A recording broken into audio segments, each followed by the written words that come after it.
Hey everybody, welcome back. My name is Pep, you're watching The Sentinel. Today I have a review of a bottle which is one of the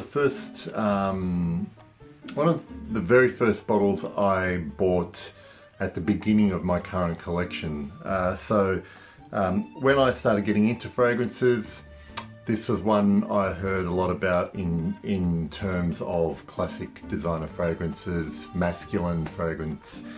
It's none other than Chanel Egoiste. Can you see that? There we go.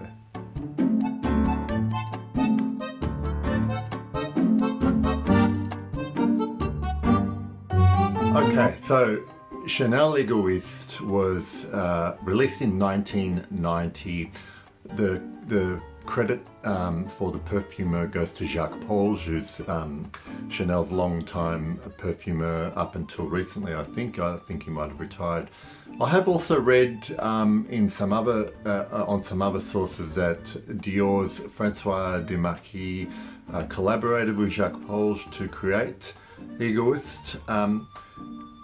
Egoiste came out about 9 years after Chanel released Antaeus, which was Jacques Polge's, I believe, first masculine marketed fragrance for Chanel. So it was another 9 years before they released another fragrance marketed to men. So Chanel Egoiste is probably I would classify it as a spicy, woody.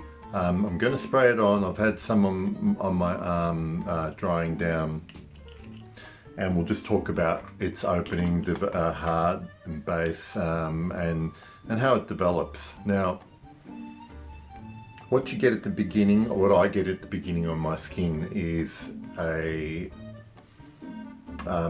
soft orangey mandarin, and I definitely get some kind of spice. I know that coriander is one of the spices listed here. I can't say that I recognize it as coriander, but what I do recognize it is that's some kind of spicy citrus opening. And what I like about Egoiste is that it has it has a true development. It is a reasonably dynamic fragrance on my skin, and shortly after that opening, there are woods present from beginning to end. Okay, so there's woods in the opening and there's woods in the dry down, but they have different characteristics and behave differently. So shortly after the opening, what you get is a bit more of the floral, and this is the part of Egoiste that is probably most like its predecessors of the 80s, the more powerhouse fragrances that like to use the floral notes of carnation and rose. Now, I get quite a bit of carnation. I get that spicy aspect of the carnation in the heart. But what I don't get in this version of Egoiste, which happens to be a 2015 bottle, okay, and I have no reference to any vintage Egoiste to compare this to. It's a 2015 bottle. What I don't get in this is a commonly listed note of cinnamon for Egoiste. You know, if you look at something like Fragrantica, where people vote on the notes that they get the most of, cinnamon is the top note. Now, cinnamon is the one note in here I certainly don't get a lot of. Now, if it's there, it's probably flavoring the rest of the composition in some way. But if I had to sniff this, go, oh yeah, I can pick out the cinnamon, it's just not happening. But so I do like this development, which at once is both paying homage to the powerhouses of the 80s, but is kind of got an eye on the future, even though all these woody, ambery kind of things that are out in the designer world these days. Like there was some element of that in Egoiste, where Antaeus 9 years earlier was this animalic leathery, chypre style fragrance, still wonderful fragrance. This kind of was definitely obviously more modern because it was newer fragrance, but a different style, woody, spicy.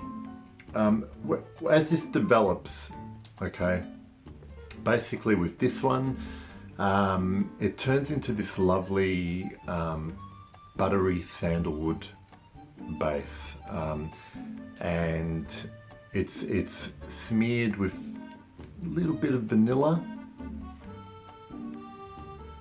and it's certainly a more gentle fragrance than something like Antaeus.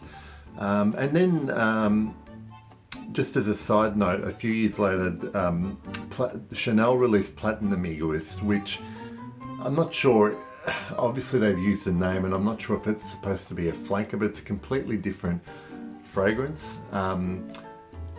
And this is also in Australia not sold in any department stores, unlike Antaeus or Platinum Egoiste and the whole Allure Homme line. So it's a bit harder to find. You can buy it online, certainly, definitely. I'm very happy with this current version, and like I said, I've got no reference to the original vintage version, which coincidentally was apparently based on another 1987 Chanel release called Boisse Noire, which had some similarities. I've never smelled that one, and then Chanel, that was discontinued, then Chanel brought out this one, which apparently is loosely based on that fragrance. I think Egoiste is still relevant today. I think it's still suited to men of all ages, although there is probably an aspect of this that younger guys might find probably a little bit too old school. Although it's got masculine notes in there and it's marketed to men, I think this would be absolutely lovely on a woman to smell. Chanel Egoiste was one of my first loves when I started collecting, and it was a funny thing, it was one of my favourite fragrances. It was in my top 5 when I had a smaller collection. As my collection grew, this kind of got pushed to the background a bit, and there were periods where I wasn't in love with it so much. But today I wore it as my scent of the day, and it's kind of all come back to me. It was kind of falling in love with my first love again, and it's beautiful. Performance is average moderate this particular year on my skin. I get about 6 to 7 hours longevity, and projection is pretty soft. If you add a couple of extra sprays, it enhances it a bit, but there's still nothing out in the designer world quite like Chanel Egoiste, and I really encourage everyone to sample it. Thank you for watching.